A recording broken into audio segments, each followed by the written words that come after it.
Hola, hoy vamos a hablar sobre Nida y la traducción con fines específicos. Para ello necesitamos saber antes quién fue Nida. Nida fue un lingüista estadounidense que nació el 11 de noviembre en Oklahoma y murió el 25 de agosto de 2011 en Madrid. ¿Qué ha hecho Nida para ser un hombre tan reconocido en el ámbito de la traducción? Bueno, para empezar, como hemos mencionado antes, era lingüista, pero ha sido pionero en la teoría de la traducción, en la teoría de la lingüística, y ha sido precursor de la traductología como disciplina. Eugene Nida aportó un trabajo importantísimo sobre la traducción de la Biblia a su idioma. Esto le llevó a ser mundialmente reconocido. Siempre ha utilizado sus principios traductológicos y sus propias teorías. De hecho, uno de los conceptos que conocemos hoy en día los acuñó él, el de equivalencia formal y equivalencia dinámica. ¿Qué es la equivalencia formal? La equivalencia formal se centra en traducir literalmente, es decir, se centra en la forma textual. No importa tanto el contenido como la forma. Por eso, se tiene que acercar al texto original tanto como pueda. No modificarlo, por supuesto. Es una traducción palabra por palabra. Y a pesar de que sí que tiene en cuenta las implicaciones culturales, no las tiene tanto como la equivalencia dinámica, que se encarga de traducir sentido por sentido, como ya hacía San Jerónimo. Prioriza otorgar sentido al texto antes que literalidad. Se busca que la respuesta del lector origen de un texto y la del receptor meta sean iguales, es decir, que aunque tengan culturas diferentes, puedan sentir lo mismo al leer un determinado texto y que no se note que sea una traducción.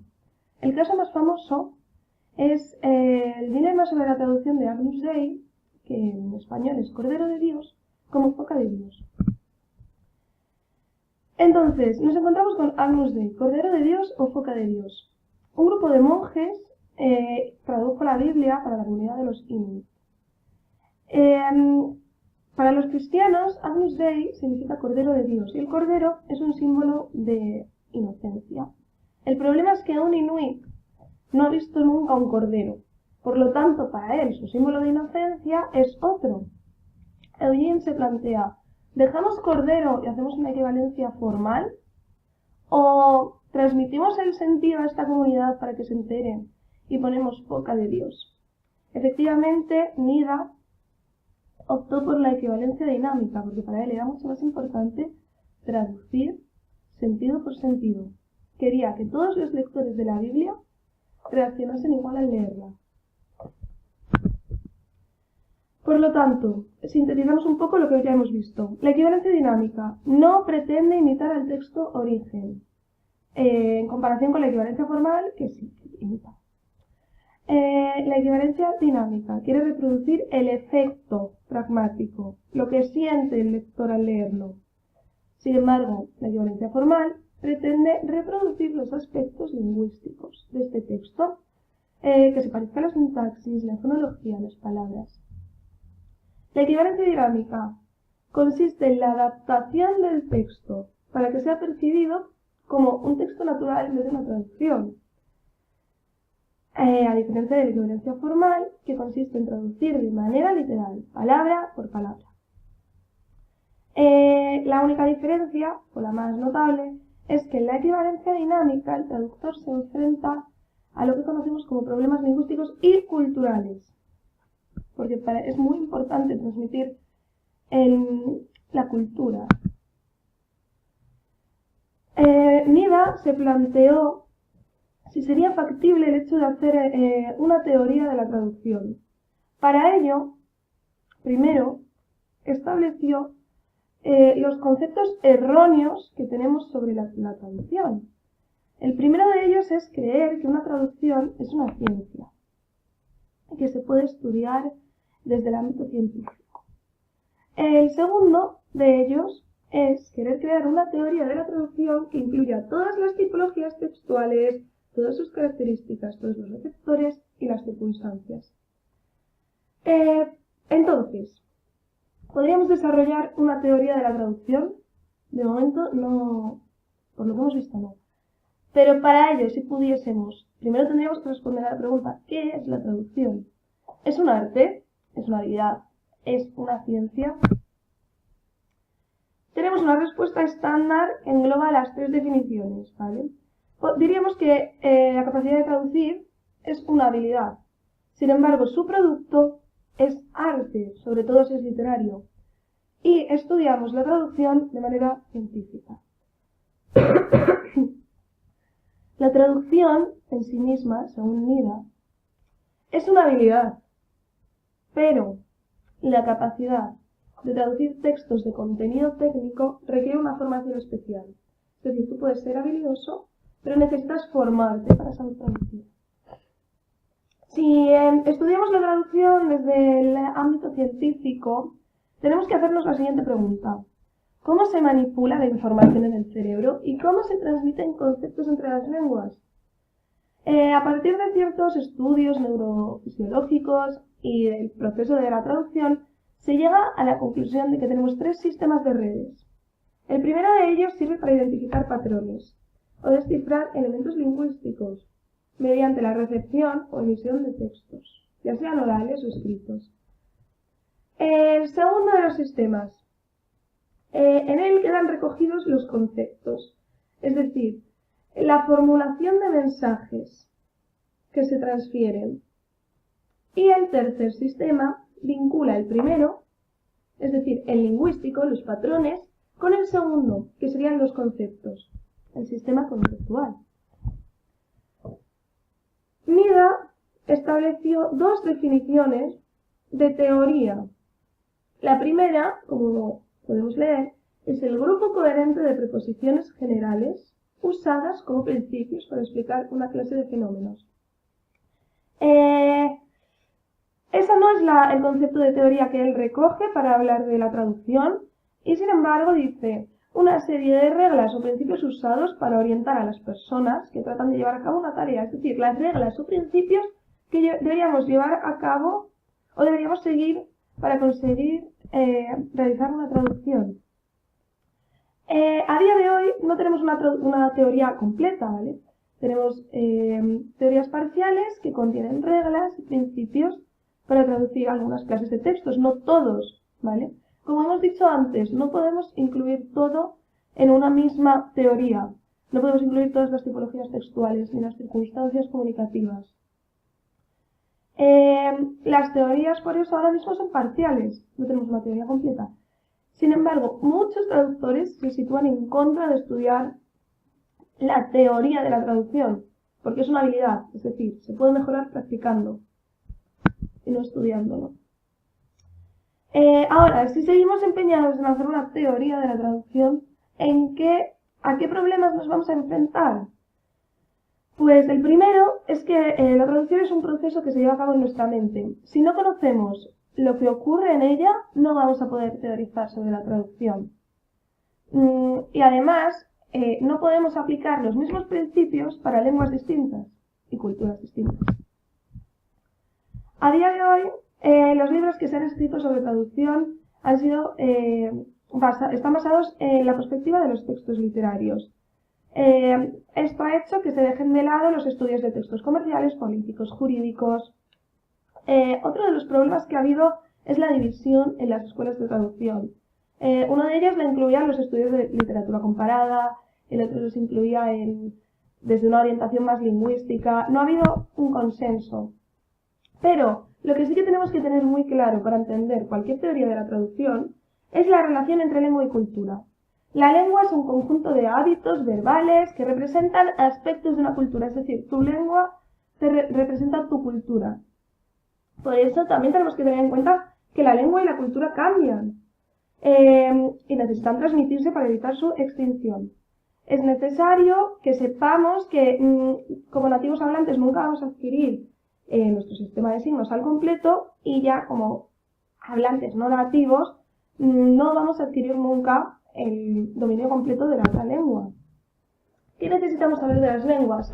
Tenemos símbolos sintagmáticos, es decir, la combinación de signos que te transmiten un mensaje, y paradigmáticos.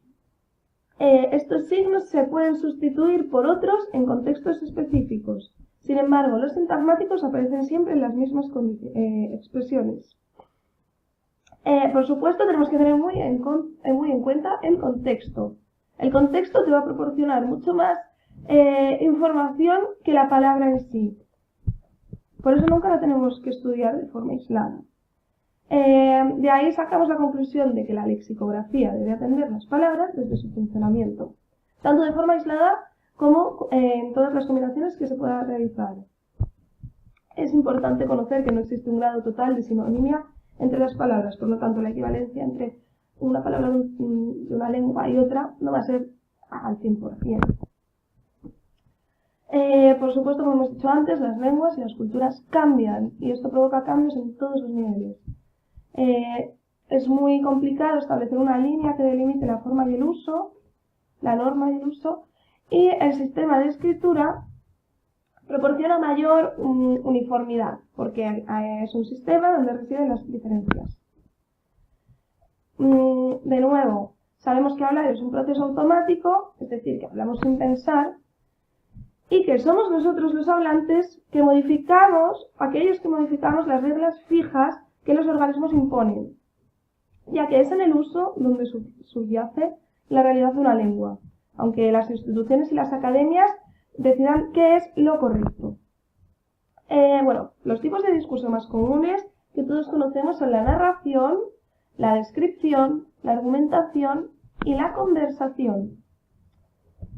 Cada uno tiene sus distintos componentes.